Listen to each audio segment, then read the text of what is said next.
Just because I love you, it don't mean I trust you. Everybody not to be trusted. Everybody around me thugging. Everybody around me drugging. Everybody around me hustling. Everybody know not to bring no new riggin' around me. They say I be bugging. Got racks in the go-yard luggage. Just cause I love you, it don't mean I trust you. Everybody not to be trusted. I handle a lot of things alone, bro. Like, you know, when I go to the gym, dude, do you see anybody with me? Most of the time, nope. No, right? And that's fine. I like that. And I like meeting other people that are on that mentality too, bro. Like for me, you know, like when you came up to me, I immediately felt your presence and energy, bro. Like immediately I was like, I got to talk to this guy. Because the alpha respect the alpha all day. You know, when two lions cross each other, they're either fighting or they fucking with each other. You know what I mean? And there's that level of respect that's there. Like I see this dude in the gym every time I come here. That's what I was about to say. And so like, working every time. You know, and so in my head, I'm like, man, like, this guy's in here. I didn't even know you were a trainer, bro, until I saw you working with one of my friends who owns that vape shop, you know? Yeah. And I get a message from a guy because he saw you in my video. He said, dude, that's the best trainer in San Antonio.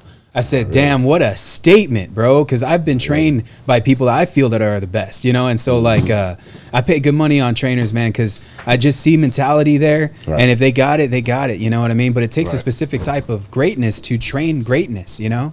And so like, that's a good way to, it's beautiful to think about it, you know? But that's why these guys that are at that high level, you know, a lot of people think that when you're at a high level, bro, that like there's competition there. Nah, dude, competition happens at the bottom, bro. When you get up here, everybody's collaborating or competing against each other in a healthy way. And it's and it's how do you stay motivated yourself? It's a different game of personal development. And that's the thing, man. That's my whole, you know, is the mentality of getting people to embrace personal development and getting to understand that so they can enjoy it through the process. And they don't have to look at it like it's a lonely road, because like some people, I'll tell them like I handle my depression alone, my anxiety alone, my personal problems alone. If I feel that my energy's off, then I'll walk away from the situation to go do my gym real quick. And then when I come back, I'm as happy, as giddy as I can be, man. You know, but like that's how I process my shit. And you know, it's not a lonely road, because I'm with me during that whole time frame. And I love me, you know what I'm saying? So I got to do what I know Q would want to do for himself to make himself feel better. And in that moment when I'm pushing myself, dude, when we did that last set and we were on the gym together, like I know none of this recorded, by the way. I'm just having a genuine conversation with you, but we're warming up to it, you know? I was only going to do one, bro. I was only going to do one. You didn't know that. Oh shit, I got it. You didn't know that. You said you got 5 in you, motherfucker. I was like, shit, yeah, dude. You know what I mean? I was like, dude, fuck that. I ain't going to look like a bitch in front of TopGun. I'm going to hit this shit, you know? And I had already done 5 sets. At fucking 6 in the morning, dog. And that's how I really got over there, dog. I'm like, this motherfucker's doing heavyweight at 6. God, let's go. Let's go. Everybody's like, oh, we're doing more. All right. Dude, I felt confident, though, because your energy transcended mine even further, because I had it in my mind that I was just going to max out on one more rep, and that was it. You made me pull out something inside of me that was there. And that's one of the things that a lot of people don't know how to do, especially in training. You know, your back hurts, or like, oh, you're getting tired already. No, don't worry about it. You don't have to worry about that last set. You know, somebody who's really going to take you to that place, bro, beyond, like that's such a scary fucking place to be for a lot of people, dude. I'll go and I'll do legs until I feel like my legs are going to fall off, bro. And I remember I talked to my trainer one time, you know what he told me, and he didn't mean anything bad about it, you know, but you have to find a trainer that matches you, you know, and my trainer knows that I have the biggest head in the world, that the fucking earth cracks beneath my feet, and that I have a God complex when I'm in the gym. Like I'll pick up the hundreds just to flex in front of people. And it's not about the people, it's about what I can do for myself and showcasing the hard work that I put into my body. And so it's like, you know, he told me, he was just like, how was your leg workout, man? When are you going to sign back up with me, dude? It's been too long. And I was like, dude, it was good, man. I just walked out of the gym right now. And he was just like, pussy. I said, what? And he said, bro, if you can still walk out of the gym, you didn't have a real leg day. I said, oh, snap. But it's real, bro. I was like, you know what? You're right. And I turned around, I went back in, and I pushed myself, you know, but yeah, not every trainer operates like that. And I know that you can't do that to somebody who's like in their 60s, 70s trying to get into shape, because obviously they have limits, right? But when you're talking to a dude who's 30 years old in his prime, I can push weight. I can. Well, you're perfect right there, bro. Okay, cool. And you look swole. You're good. Am I right? Hold on. Let me. All right. We're good. Okay, go back in. No, man, oh yeah, man. To me, it's like taking that time up front to identify with that person, their pain, their pleasures, both are important. You know what I mean? What's pulling you, what's pushing you, and where you are, meeting you where you are. And when you meet somebody where they are instead of an expectation or instead of these other things, and you take the time to do that groundwork, now I can kick your ass safely. Okay, now I know where buttons to push and where to go with it. And man, that's a key thing because, we're delicate in a lot of ways, especially when you're in that scary place. And that's why when you said that, man, people are terrified right there. So the last thing, they want somebody to do is outside of that comfort zone, tear them down. Yeah. Or put them in a position to where they feel like they have to get defensive and they're weaponless. Yep. So you have to take a little bit more time on that front end, as I'm sure he did, you know what I mean? Yeah. To know who you are, dude, see how you work. He trained me for 3 years, bro, and it was one of the best things that I ever invested into, man. It was a lot of money that I put into him, but he put a lot of time and energy and effort into me. Exactly. He says that I'm one of his best, one of his best, period. Because I wasn't afraid to do anything that he told me to do, And I'll tell you, man, you're right about that, because I remember the first time he ever tried to get me to do a squat, bro, I couldn't even squat the bar. And my form was so terrible, right? And so he had me ease into it. He put a chair behind me and said, put the bar in your arms, tuck your elbows underneath, plant your heels into the ground like a tree, and I want you to drive your ass back like you're taking a shit in the woods. Sit on the fucking chair, get back up. Sit on the chair, get back up. I love the fact that you remember that verbiage perfectly like that. Yeah. That's why we do it like that. I love that. Yeah, it's like perfect, man. And I just remember doing that. And then after a while, he said that the bar was imbalanced on my back. That for some reason I was pushing it up this way more and down this way. And so what he did was, we're gonna find balance. And so he put these little they're stretched. They stretch, right? You know what I'm talking about? And he tied them to dumbbells and tied them to the ends of the thing and had me do the same thing. The whole time I was wobbling like this. And he's like, you got to find the momentum and center yourself so that the dumbbells move with you. Because otherwise, guess what happens when you turn it to the left or you turn it to the right? The dumbbells start bouncing, and next thing you know, the bar's off balance. And he had me do that, started doing Bulgarian squats, all kinds of stuff to just get the mobility. I had never done lunges before. And he would make me do lunges. And then next thing you know, he put 135 pounds on the bar, and I did my first squat that I've ever done in my life. I mean, bro, now I can put damn near 5 plates on that motherfucker on each side and hit it. You know what I mean? But I remember he told me, he said, Q, this is what it is to be a trainer. I need to help you get used to the mobility aspect first. And once we get that down and you have the core that's there, we can drive that weight up. Right. And one of these days you're going to be able to put plates on here like you never even thought of. And now I'm just like, that's my favorite exercise, dude. I work out my legs 3 times a week. So it's funny, man. It sounds like, those are exact sentiments, you know what I mean? Things that I say to my clients all the time coming in. You're starting in a conditioning phase, conditioning and endurance phase. And in that time, we're training, of course, your heart and lungs to be able to take on more.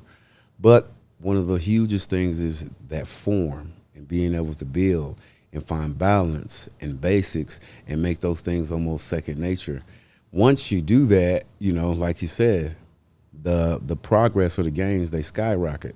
If your form isn't right and you're injuring yourself while you're working out, you're not highlighting the right muscles while you're working out, you're wondering why you're always struggling with the same weight and in pain, well, those are some of those things. And then plus with conditioning, it's a good way to teach intensity in a building up type of way. People who haven't played sports or don't have that experience, sometimes it's hard to say, give a little more. Yeah. It's like, this is all I had. It started burning. And us, we're like, hey, the work didn't even start till we started burning. Yeah. So conditioning is a good way to get people to start pushing through that level of understanding as opposed to heavy weight. So I might come in on our presses or on our pull downs and say, your first set is a set of 50. And they look at me, 50? Well, what about this and what about this? No. Let's get those muscles conditioned. And once that form is second nature, you can put on heavier weight without your muscles and stuff popping out of place because it knows where to go. Yeah. It's second nature. It's just like anything you do repetitively. Okay, when the heat comes on, you can stay in that same position. But that's I've noticed exactly that, where I man. go. Yeah.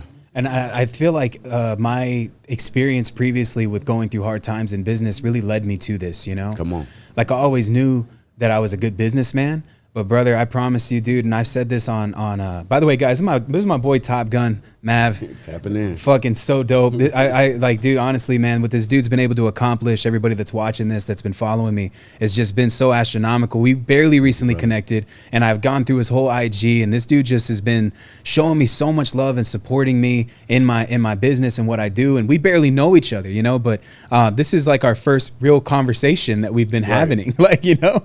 But if there's one thing that I can tell you, dude, I've built a lot of great businesses in my life, and the hardest thing I've ever tried to do is build my body, bro. Man. And if you can build your body, you can 10x a business, dude. I know a lot of ripped guys that are also a lot of broke guys, bro. And like they have their attention span drawn to it, not so much inward, because an amazing physique and mindset, you have to have that mindset to carve out the body that you want. If you don't have it, you're never going to get that body, like no matter what you do, you know.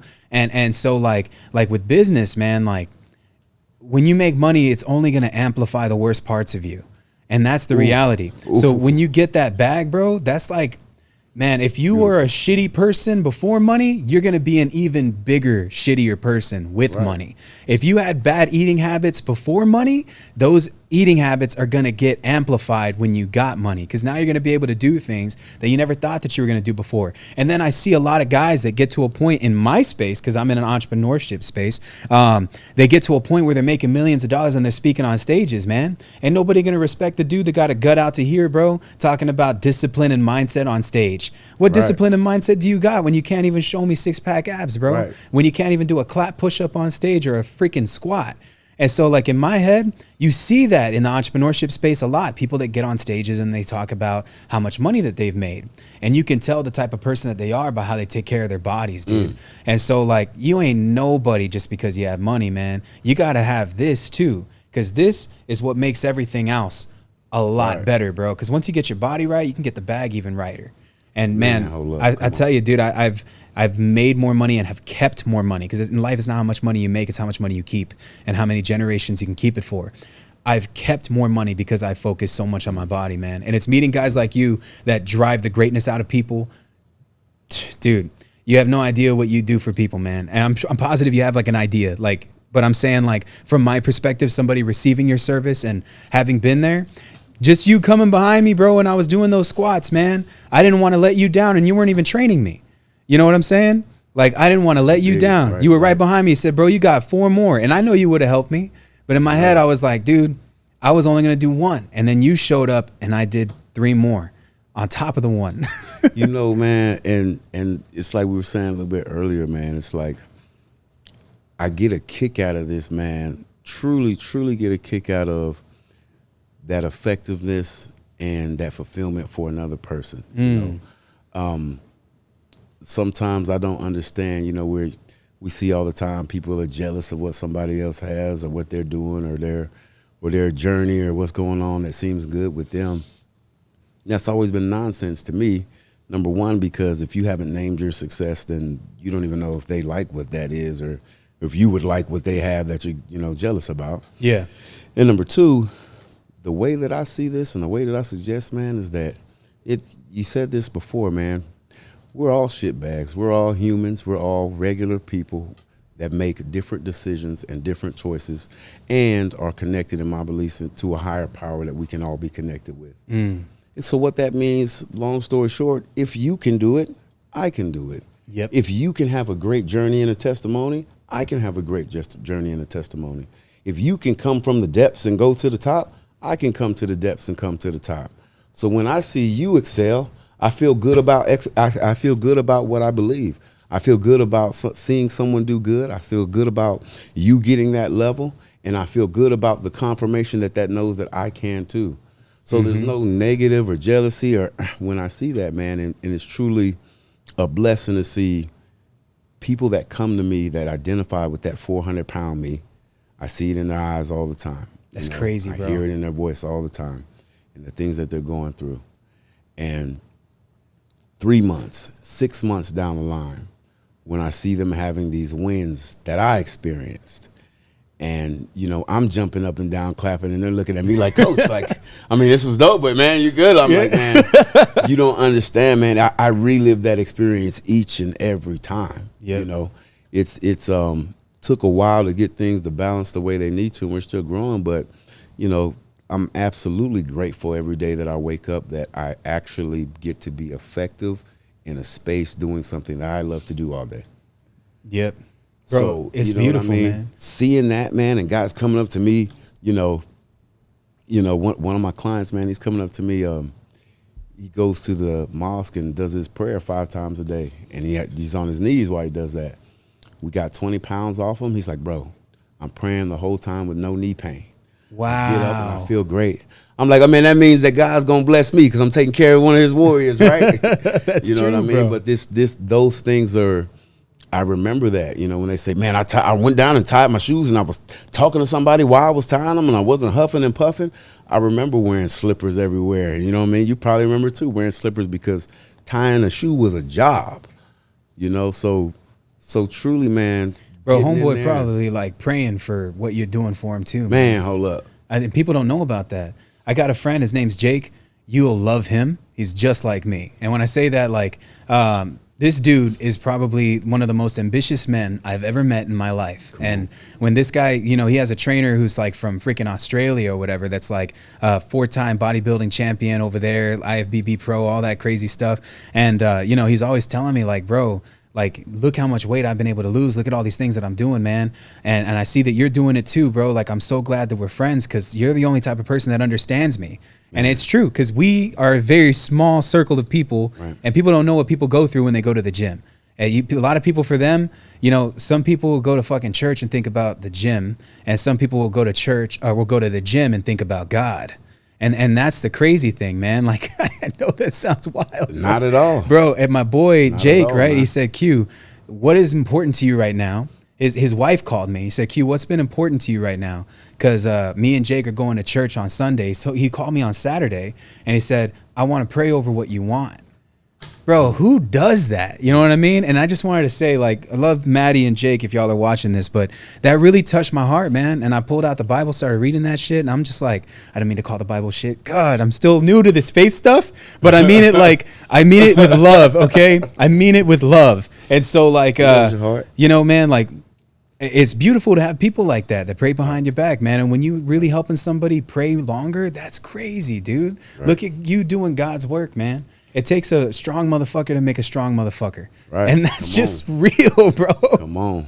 And that's real. Man. Because I don't know what you've carried, but dude, think about it. We were both at one point 400 pounds. I weigh 276 right now. I feel fucking great, bro. Lightest I ever was 248. And I don't care to be thin or skinny. I care to be strong and big right now. So like, I'm eating like crazy. I'm lifting more weights. I'm focusing on repetition and muscle growth. I'm supplementing. I'm taking all of my vitamins and nutrients and eating my lean foods, right? And so like, just meeting people consistently and putting myself in proximity of people that are great athletes, greater at what they do, people that are trainers that have the mindset. I mean, dude, being surrounded by you guys is what keeps me going, And that's why I love to go to the gym, dude. Fucking go to gym and I think about God more than I think about it when I'm at church. Come on. And it's not foreign at all, man. I see how people would look at it like that, bro, but you're definitely in there in a space. And it's funny, man, because this is kind of how I applied it, maybe in different order. But my weight loss journey taught me a lot about life and understanding why sticking with something is so important, and why, they say it doesn't matter what you do, just do it the best and choose to do it and stick with it. I learned so many things trying to smash through walls, trying to get to the next level, trying to persevere through this. Okay, now how do I fix this? Now how do I adjust to this problem? And then it finally dawned on me, Stephen, you can use this exact application in other places of your life.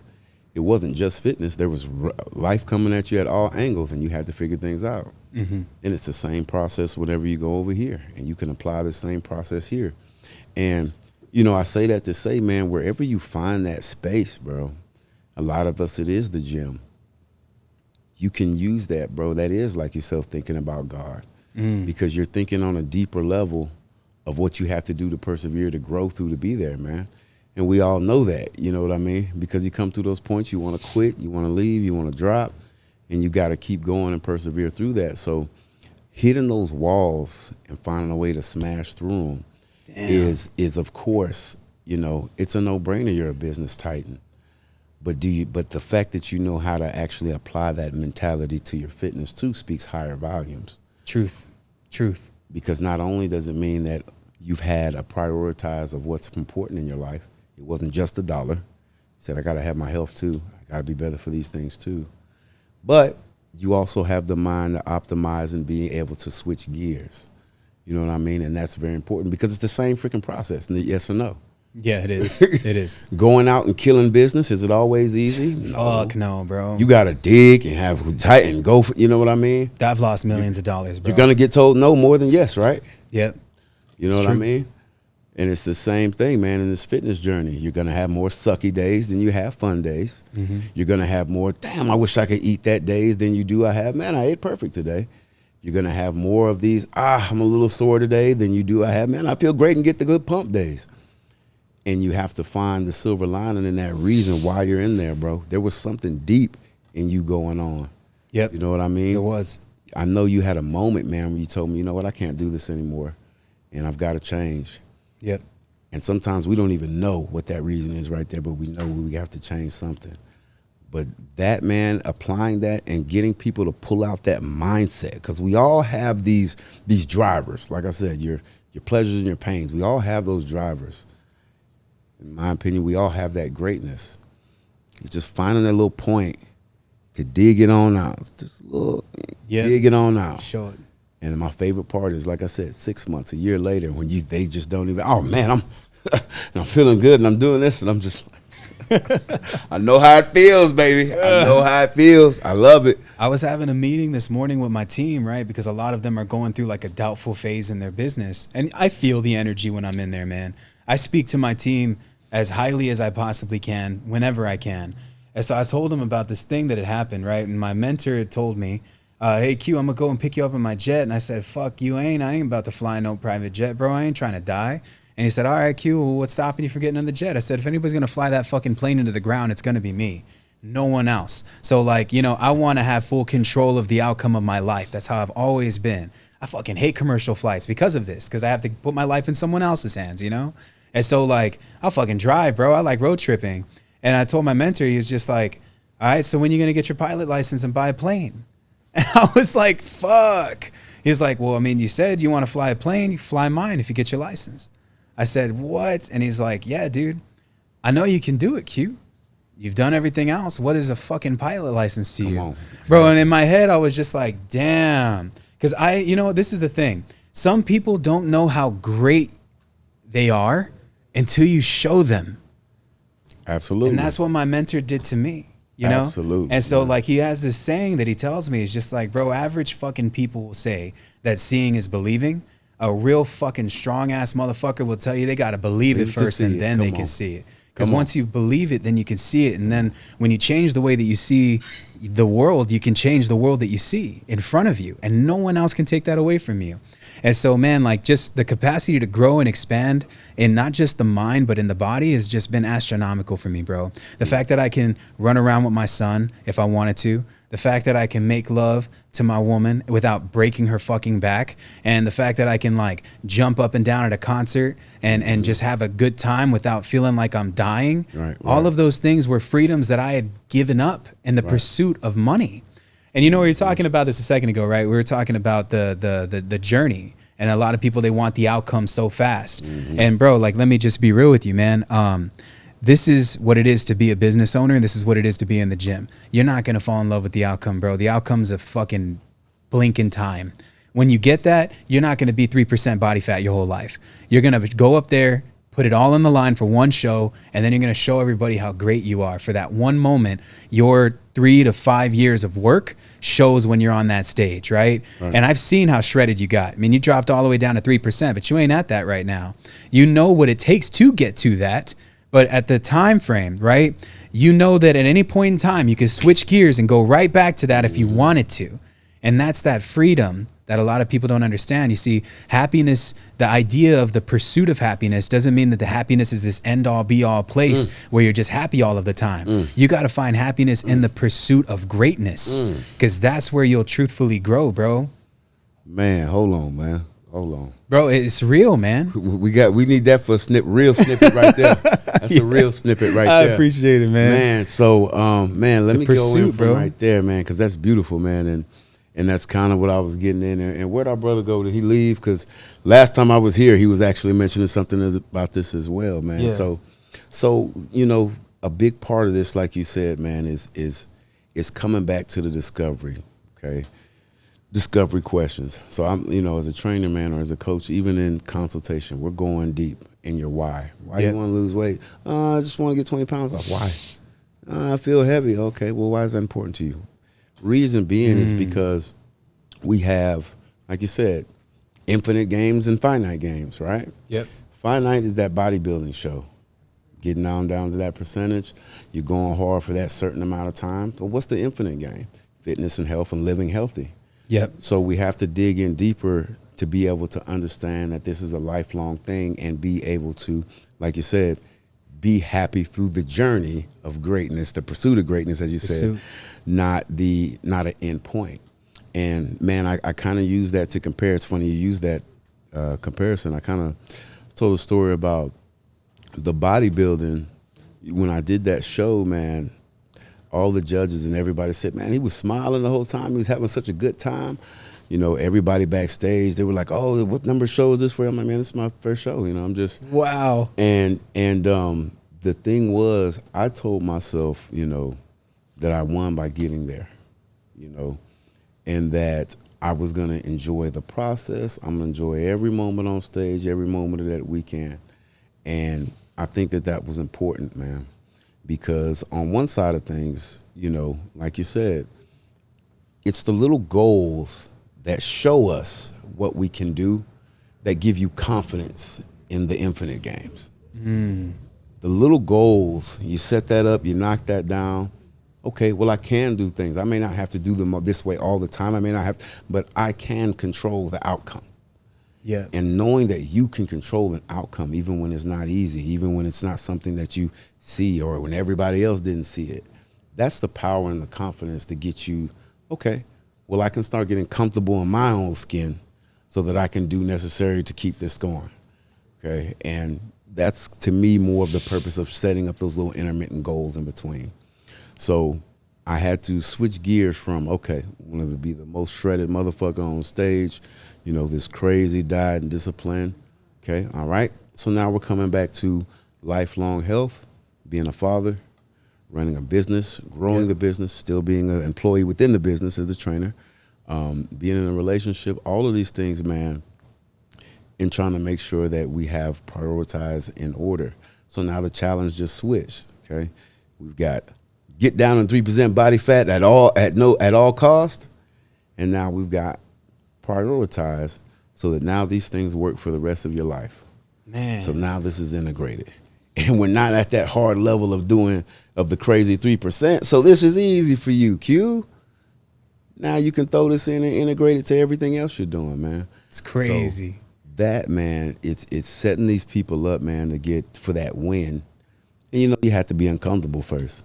You know what that reminds me of? A mentor of mine told me this. He said, Q, your micro commitments create your macro outcome. Oof, bro. And he's just like, it's not what you do like for a week, it's what you do in an hour. And I'm just like, fuck, man. Because, you know, I always look at it in the grand spectrum of things. Being a business person, bro, you look at shit in a month, right? So I'm like, every month I have these level 10 meetings to go over companies that I have right now. And then we all talk about numbers that we projected for a month. But nobody talks about what we did within an hour, within 2 hours, within a day. Because that's really what creates that macro goal that you've been wanting, man.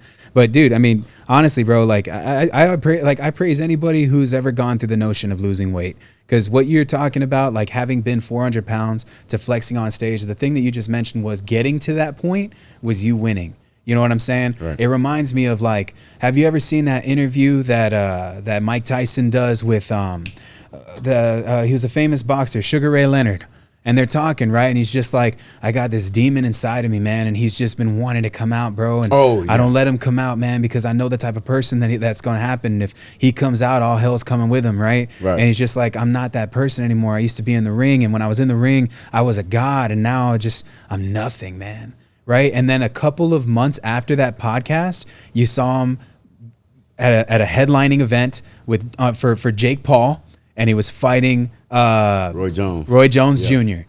And he got in crazy shape for that fight. Did he look like 90s Mike? 91 Mike, 92 Mike? Not at all. Yeah. But he's 52 years old, bro. And he's in the ring, like doing something that he felt that he needed to do that no one else will ever understand.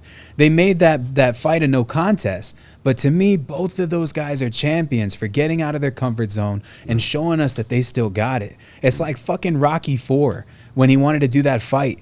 And, you know, he's fighting the version of Mayweather that's there because, you know, it's a simulated thing. Right. And then he decides to, at the age of 50, go back into the ring, and he gets squared off to fight one more time, right? And what does he tell those guys to get them to ride off on his boxing thing? Is you guys ever had something that you felt you didn't finish, or like a demon that you needed to fight, but no one would let you fight it? And like, who are you guys to say that I can't go out there and do what I know that I'm capable of doing? You know, he had just lost his wife. His whole gym went up in flames.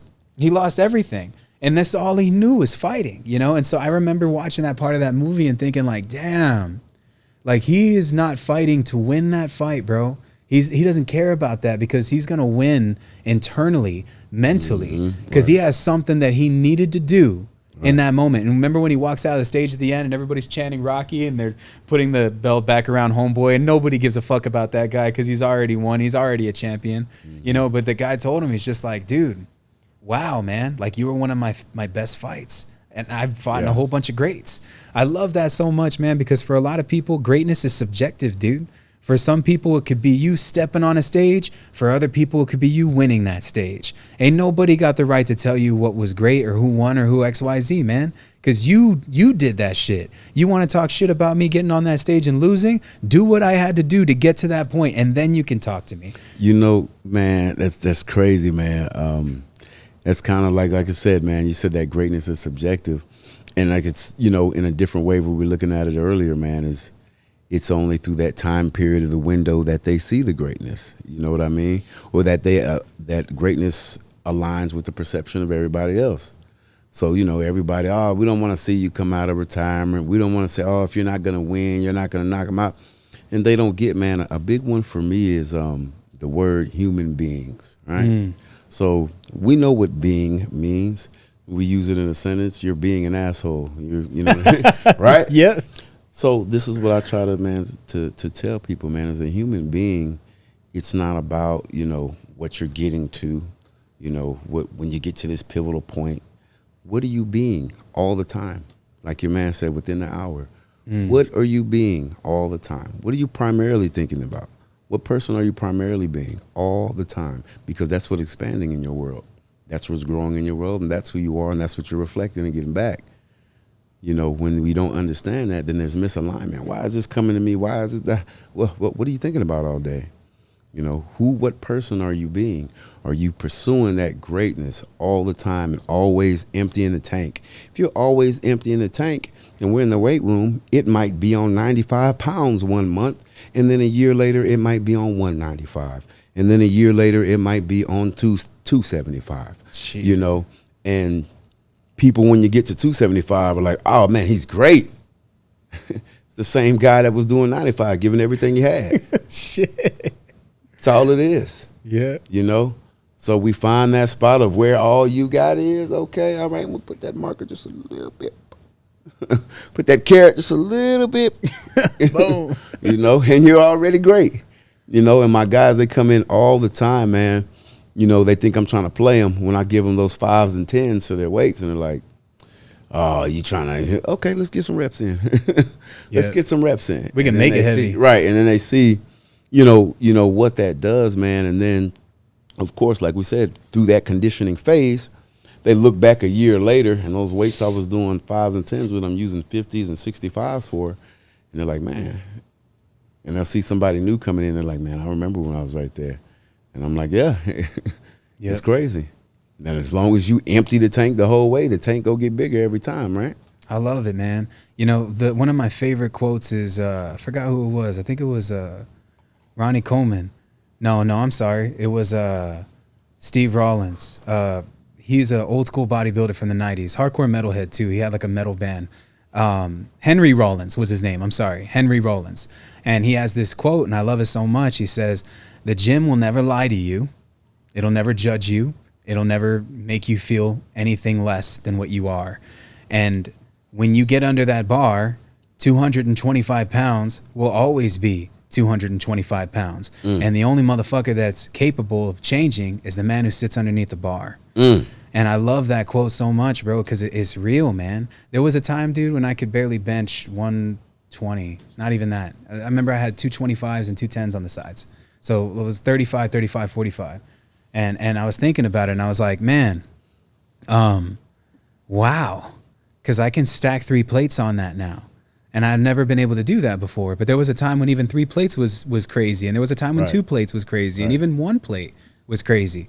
And so, like, you know, the person that changes in that aspect, because the weight's always the same, is the motherfucker that's sitting underneath the bar, man. If you have that mindset that you know that one day you're going to be able to get weights like that going, you're going to be able to push that type of weight. It's the same aspect that you get when you get into business. You see these guys speaking on stage, they ain't nobody special. You shoot that dude, he's going to die. You shoot me, I'll die. So God gave him the same thing he gave you. Come on. So then what's your drive? I love how you asked why 5 times. Because sometimes, bro, you got to ask a motherfucker 5 times to really get to it. Come on. Because you can't just want to lose weight, bro. Right. Like, for me, man, I don't want to die.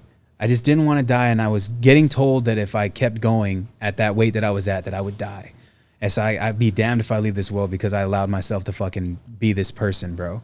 And so, like, taking back control and being real with yourself and then taking responsibility and knowing that it's not nobody's fault. It wasn't my mom's fault for not teaching me nutrition. It wasn't my dad's fault for waking me up at 4 a.m. and feeding me supersized McDonald's meals before they took that shit off the menu. Yo, that shit was busting, let's be real. But, you know, it was a big deal, man. My dad used to wake me up and we'd eat food.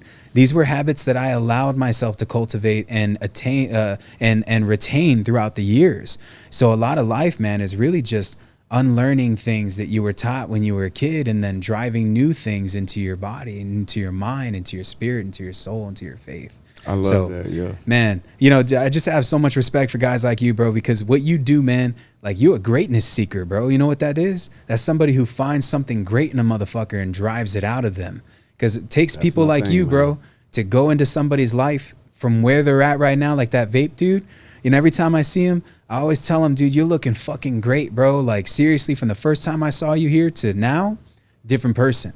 You're glowing differently, dude. Right. You know, keep at it with that dude that's training you, because you guys have synergy right now and you don't want to fuck that up, because this dude's doing something for you that's going to make you a better man.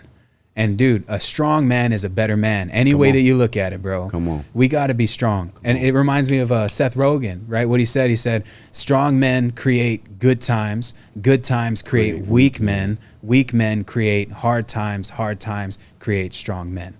And that's the reality of life. And so really what he's saying, right, is that you need to be strong all the fucking time. So strength is an important part of the game, dude, and people just don't know, man. But I want to give you your flowers on that, bro, because you really are out here changing people's lives, dude, and people need to hear that shit, man. I appreciate that, brother. You know what I mean? You know, it's been a long time, long journey in a lot of different ways, and I guess my big thing, like you said, has always been the joy and that came from it, from my own, and then not only wanting to give that to other people, but literally just being the person that loves to see the smile on another person's face and to know that they're experiencing joy, to know that they're experiencing happiness, to know that they're more confident, to know that they're boosted up. I mean, it's just a part of who I am. So to be able to do that from a standpoint of something that I have experience with, you know, been very effective with for my own life and others, man, is such a blessing, bro. But you know, when you see this, man, and people, dog, what everybody's kind of going through when they come in, you know, a lot of them are lost. You know, at a breaking point, something like that, man, and we have to kind of build up from. So, like I said, my thing is just remembering being on that ground floor and tapping into that mindset. You said you didn't want to die. I'm going to remind you. You know, I'm going to remind you of the great things that you were saying. You said, man, I want to be able to go 3 rounds on baby, man. Like, I get done and she don't, you know, it's not enough for her. And I'm, you know, it makes me feel, you know, unconfident as a man and boom, all this shit. Okay, all right. Well, when you like, bro, I ain't got no more in the tank. Oh, well, baby said she want another round. Kinfolk, you got another squat in you or not? You know what I mean? And that's, and those are the things that, man, really, you know, hit you up a little bit more. And my word is formidable. You know, we want to be what we call D&D. We want to be dangerous and disciplined. Damn. You know, you say strong all the time. You know, we got to be dangerous and disciplined. You know, we're at a younger time, we might have been dangerous and wild. And, you know, the way that you get those hand slaps and, you know, those spankings sometimes make you think that you're not supposed to be dangerous. It's not that. You're supposed to be disciplined. You got to know when to apply. Because having the confidence and the strength to know that you can apply if and when I need to, you know, is going to protect you through a lot of situations. Yeah. Like I said, you need to be formidable, bro. Yep. You know? I love it, bro. Dude, I appreciate you being on my podcast, man. We'll land the plane on this. Dude, how can my people follow you, bro? You know what, man? Instagram, Twitter, everything's pretty much the same. It's at TopGun Fit Mav, MAV. Follow me there. We've got the website as well. It's fitnessfueltexas.com. Check us out there if you're interested in coaching and learning more about the culture that we cultivate.